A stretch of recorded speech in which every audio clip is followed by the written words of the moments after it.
We are here with Sandra Shank, and we're going to be talking about affordable housing. And you are on the Affordable Housing Committee for Flagler County, correct? Yes, I'm on the Affordable Housing Advisory Committee for Flagler County, formerly the chair. Okay. Yes. So let's start with what exactly is affordable essential workforce housing. I know they've got a lot of different names they're throwing around to try to make it Palatable. Yes. So they tried to make it palatable, but the definition of affordable housing is that you should not be spending more than 30% of your gross monthly income for housing. That's the definition. So it really doesn't have anything to do with the amount of money you make. It has everything to do with the amount of the gross monthly income that is being spent towards housing. Okay. So with that definition, I know a lot of people, when affordable housing or workforce housing comes up in any of the city, county meetings, a lot of people have this not in my backyard because they feel affordable housing means multifamily apartments, even some feel Section 8. Can you elaborate as to who exactly affordable or workforce housing is designed for? And can you give us some examples of those types of industries here in Palm Coast that fit into that category? So absolutely. You know that Palm Coast is a young community considering, all of the other municipalities that are around us and the major counties that surround us. Originally founded as a retirement community, and now it has transitioned. So when we think about workforce housing, attainable housing, it's your teachers, it's your first responders, it's your nurses, it's your everyday, the vendors that serve us, the subcontractors that are building the houses that are not affordable. It's those people. It's the electrician, it's the carpenter, it's the brick mason, it's the roofer, it's the plumber, it's those people. It's really all of us. Because when, Flagler County is currently under the process of reviewing their comprehensive plan update, as well as the city of Palm Coast. And one of the top 3 is affordable housing.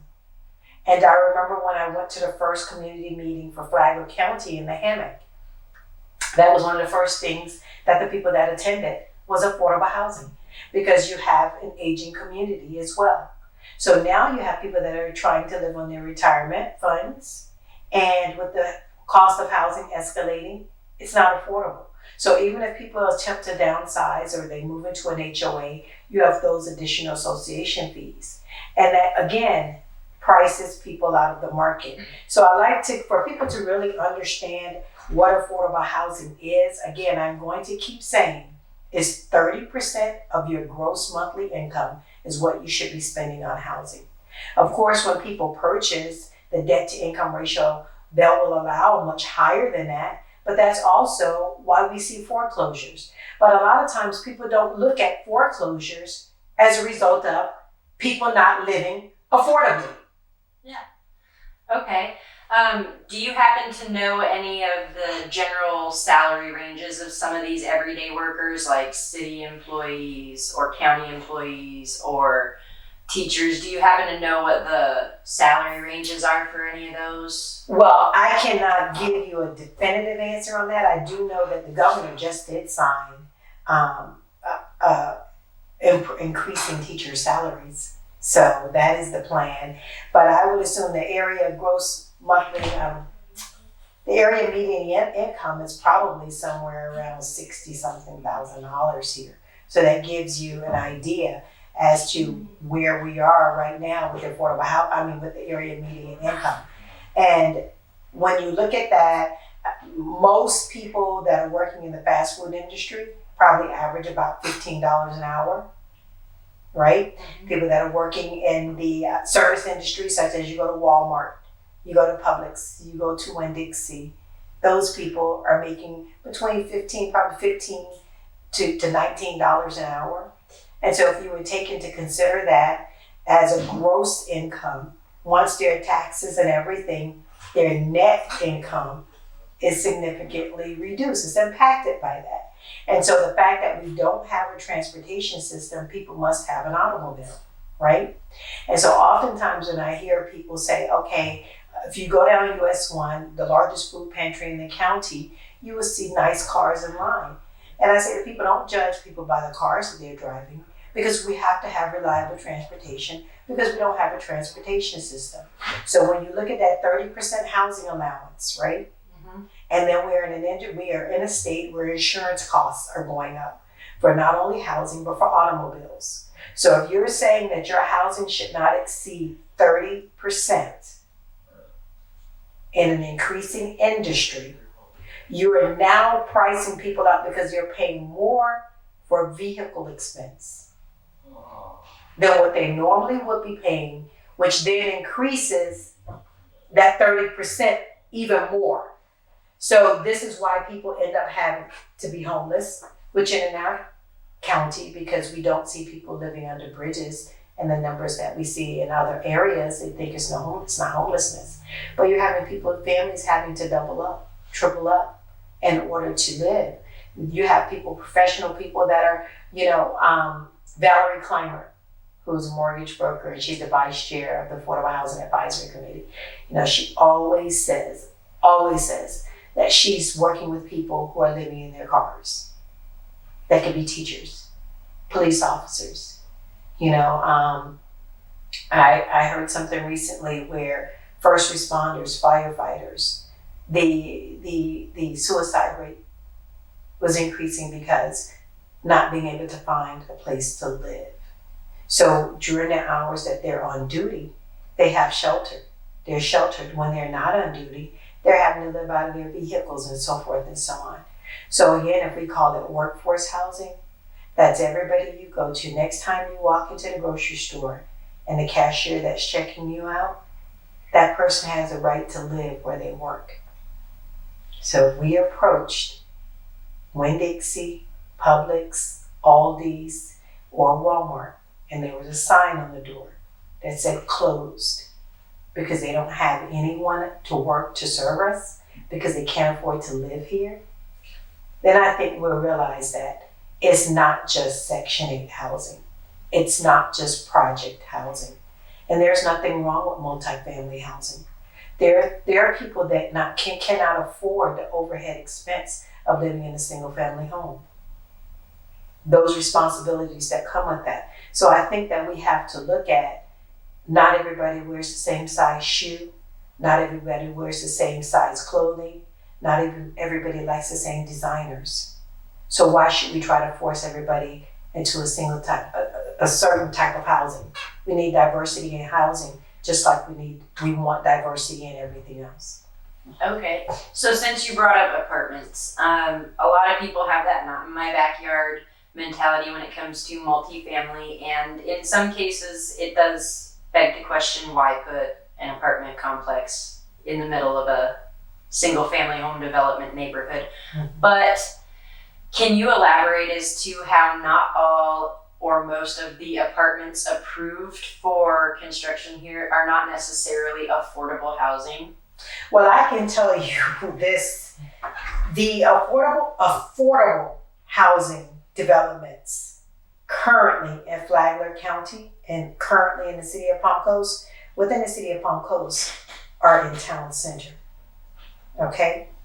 And that's like 15% of those units, because that's a tax credit deal with a 15-year minimum compliance, which means that at 15 years, all of those units can go away. So that's when you hear affordable. The entire development is not affordable. So that's a perception, that's not reality. The majority of these units that are being approved are market rate, which means they may have a vacancy rate of occupancy rate of 80%. When you look at developers, they have a bottom line. And those are the questions that you have to ask them. What is their occupancy rate? What is their goal for their occupancy rate to consider this development successful? So now that's where Live Local comes in, and trying to incentivize developers to come into the community. Again, inclusionary housing, where it's mixed incomes. That's the best way. One thing you don't want is concentrated poverty. Nobody wants that. That's not ideal. In actuality, concentrated poverty works against the people who are placed in those environments because there's never a way out. And there's an intentionality to that we can have another whole conversation about. So when we look at, this is a subject that I'm very passionate about and I could talk about for hours on end. And I think that even now with what's going on with the recent conviction of our former president, I think that is significant. It's a precedent, but I think it's significant because what it does is it opens up the realities of what convicted felons have to deal with. So the very first question that came to my mind when former President Trump was convicted, because he is a convicted felon, whether or not he will ever serve a day in prison, I have nothing, that's not my issue. But my issue is the fact that he has that same title that other convicted felons have. But will his reality be the same? That's the question I have. So when you have a convicted felon that cannot rent, they're screened out. Property management companies won't even consider them. I wonder will that be the reality for a former president now? Because he is a convicted felon. So I think that what we have to begin to look at is HUD, Housing of Urban Development. We have to begin to look at how are we going to address that now? Because Pandora's box has been opened. Property management companies are going to have to begin to look at that now because Pandora's box has been opened. Because if we find that it's a discriminatory practice, then that makes everybody liable for lawsuits. Because he carries that, and not just one count, 34 counts. So we're in a transition as a society. So it doesn't matter if we call it workforce housing, attainable housing. Housing is not a choice. It's not a privilege. It's a right. It's one of the basic human rights for someone to be sheltered. And so I think that again, when we look at is 30% of your gross monthly income. If we approached rentals the same way that we approach foreclosures, I think our perspective and our perception of it would change. Okay. So I had recently heard from another real estate industry business operator that in the city of Palm Coast, when it comes to duplexes, that unlike many other counties, it is significantly harder for an owner of a duplex to split it and sell each half individually. Do you see that as a problem for affordable or attainable housing? And if so, what are your recommendations as a person on the board to combat that within the city? Well, I think it was about 2 or 3 years ago that the city of Palm Coast permitted that, where you had a builder that was building brand new duplexes, very nice, and they allowed them to split them to be able to sell each unit. So I think that's a step in the right direction. I absolutely think that it becomes more affordable when you can do that. However, Crystal, what I saw at the same time was those duplexes, the prices of them were very expensive. So to permit it, and then you're not still building it or selling it affordably, it doesn't make any sense. So to give an entitlement without accountability, I think this is where, again, Live Local comes in. And this is where local government working with developers is very important, that we hold them accountable to as well, the developers. That they must tell us before the pre-application meeting, there should be a process to hold them accountable as to how this project is going to impact affordable housing. Be it a duplex, 1 duplex, 10 duplexes, multifamily, whatever it is. And for multifamily units, most developers are not going to build less than 80 units. 80 units is usually the lowest they will go in order to consider that they're going to make any type of money out of it. Okay. So this is probably one of the hotter topics with affordable housing, and only because it is the westward expansion. We all know that per Mayor Alphen, that's his pet project he's been working on. They just got funding for the road that will be looping out around through that, and it's been heard from the mouth of the mayor that yes, there'd be affordable housing, but in the same breath, there's been references to bigger lots, bigger houses, higher quality. So with those potential possibilities, what are your thoughts on how that's going to affect the housing market for attainability and affordability within Palm Coast with this new major development in the next few years? So, elected officials can make promises. Elected officials can make statements. Okay? Ultimately, it comes down to what's in the land development code, what's in the comprehensive plan. Okay? What do we have in writing to help to create what's in the policies and the procedures to create affordable housing? That's what really matters. So if you don't see the policies and procedures in place within local government to secure affordable housing, like I said, it's the pre-application meeting. The pre-application meeting with staff, with the developer. That is the key point. If it's not secured in that pre-application meeting, once a development order is issued, it's gone. There's no control over it. Whatever you've given that developer the right to do, you've signed off on, you can't backtrack on it. So elected officials can say whatever they want to say. The people have to ask, where is it in writing? Where is it secured? And one other thing is that I think it's very important for people to understand is that landowners have land rights. So if a landowner purchases a piece of property that already has entitlements, we cannot take those entitlements back. And I think people don't understand that. This is why the comprehensive plan update that they're going through right now, which I want to commend the city of Palm Coast. They've invested in the process. They've been transparent and really encouraged community engagement. And I really hope that community engagement will continue. I really want to commend them on that. However, from the community engagement, the comprehensive plan that's created, we then move to the land development code. What type of changes are needed with the land development code in order to implement what's in the comprehensive plan and the visioning for the city of Palm Coast that the citizens have stated this is what we want to see. Okay? And that's why when it comes to affordable housing, however you want to describe it, I always go back to the hard fact of that 30%. Okay. So what would you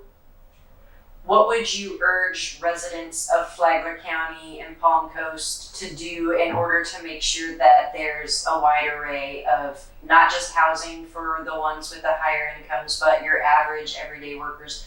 How can residents who share that same passion be the most beneficial in trying to get that attainable housing in Flagler? I think that one, at the county level, people should come to the Affordable Housing Advisory Committee meetings. We meet the fourth Tuesday of every month at 3:00. Let their voices be heard. I think the more that they see the community wants this diversified housing stock, and they understand that I'm going back to that pre-application meeting, because there has to be mechanisms in place with your planning departments, permitting, all of that. Those have to be in place to attract the developers. Right now, Flagler County is not necessarily developer friendly. However, a part of that is because I think people just don't know. Because really, when we did the affordable housing ordinance for Flagler County, when we looked at the housing ordinance that was currently existing, it was very progressive. We only had a little minor tweaks to do to it. It's just not knowing. So it's just like taking a manual and filling it, or a toolbox, and it's filled with a bunch of gold, but you will never know if you never open it. Flagler County has things in place.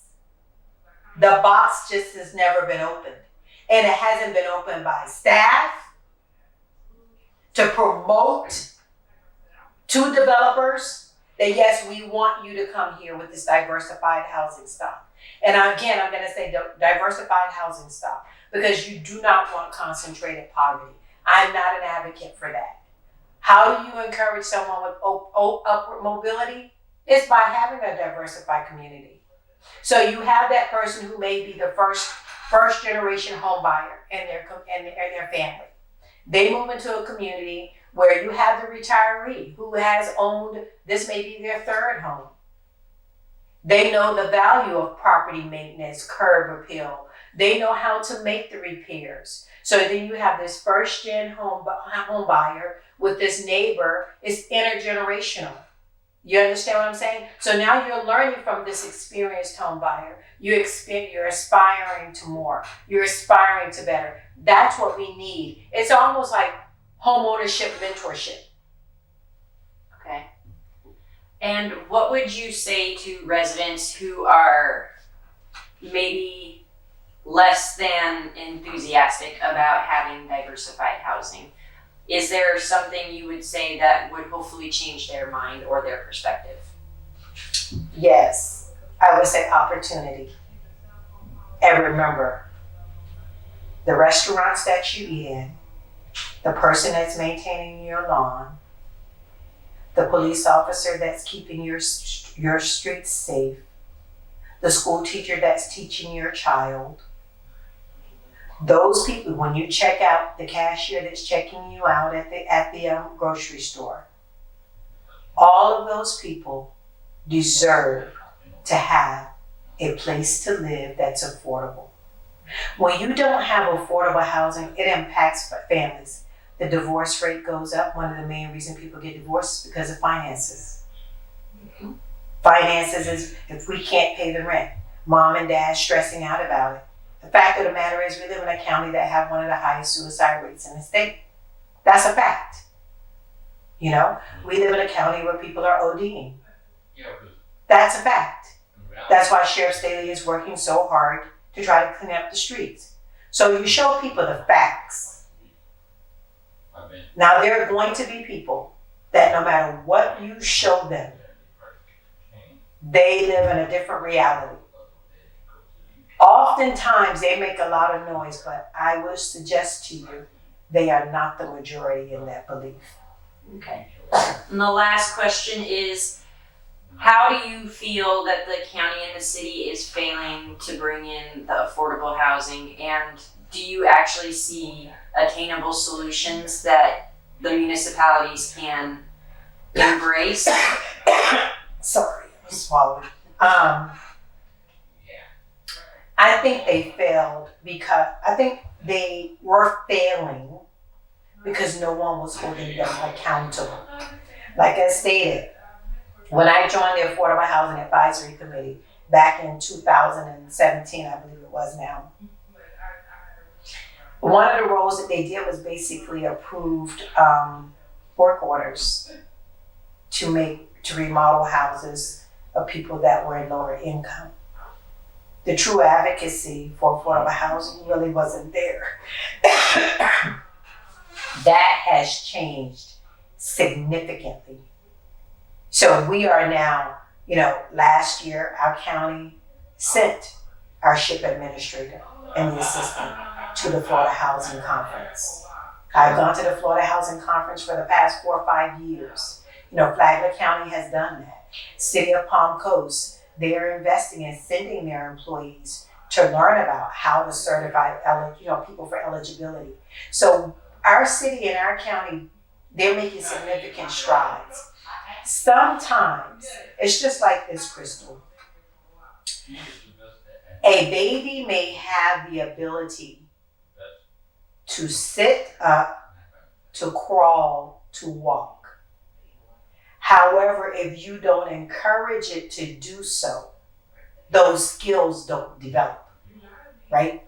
So, Flagler County's Affordable Housing Advisory Committee, City of Palm Coast Planning and Land Development Board, as well as our Citizens Advisory Task Force. The members of those boards have taken their roles seriously. And as a result of that, we have pushed the county and the city staff to look at their systems, how they are working and interacting, engaging with developers. How are they putting the information out there to show that we do have expedited permitting for affordable housing? You know, we do have expedited review for affordable housing. We are working with developers to reduce those costs. There are mechanisms that are in place. Again, it goes back to the goal that's sitting in a toolbox. And I didn't say a treasure box, in a toolbox. But nobody opens it because they don't expect the gold to be there, right? So the Flagler County already had in their land development code opportunities for affordable housing. We now have the affordable housing ordinance, which I think we've had it now going on 3 years.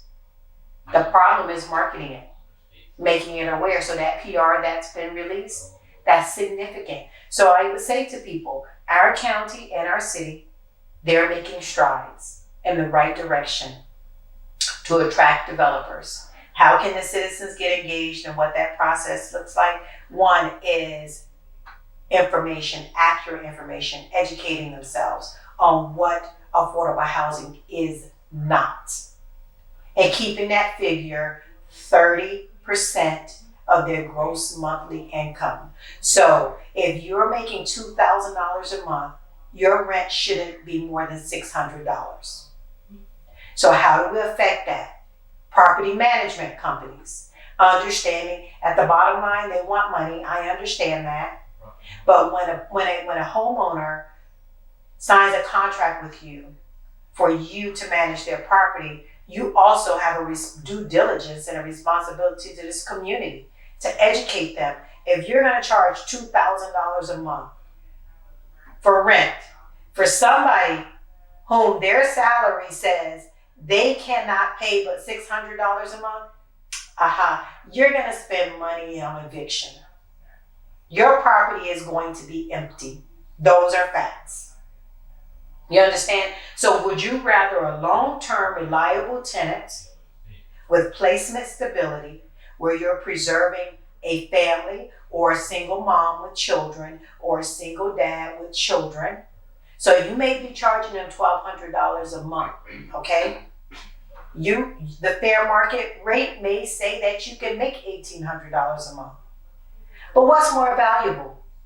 The human investment or your $600 profit where you may have to turn that property over several times because the person simply cannot afford to stay there. So I think that's what's understanding. What about the senior citizen who has lived independently and one of the spouses has now passed away? Their income has reduced. They cannot afford to live where they've lived for the last 15 years since they retired here. And they are facing a new reality. Should they be able to maintain their dignity? Absolutely. Why can't we have a 55 and older community that's affordably priced based on retirees, retirement income? I know building materials have increased, but it's not that significant. There's no greater investment than the investment in the human being. There's no greater return than in giving somebody stability, having a family intact, a child knowing that they have a place to lay their heads consistently every night, having a roof over their head where they're warm, they're safe, and food to eat.